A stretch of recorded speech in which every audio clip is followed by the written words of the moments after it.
Ito, ang latest weather update.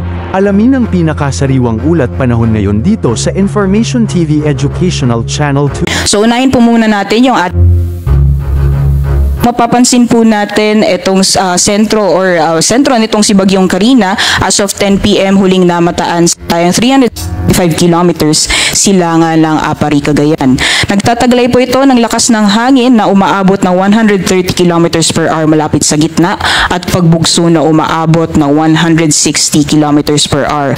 At bahagi bumilis yung pagkilos nitong si Bagyong Carina sa direksyong Hilagang Kanluran or northwestward sa bilis na 15 kilometers per hour. At kung makikita po natin dito sa latest satellite image, malaking bahagi po ng ating bansa nakakaranas po ng maulap na panahon at mga pag-ulan dulot ng epekto nitong Bagyong Carina pati na rin ang southwest monsoon. Kaya asahan po natin ngayong gabi hanggang bukas po ng umaga ay magpapatuloy pa rin po yung maulan na panahon sa malaking bahagi ng Luzon pati na rin ng Visayas at ilang bahagi po ng Mindanao.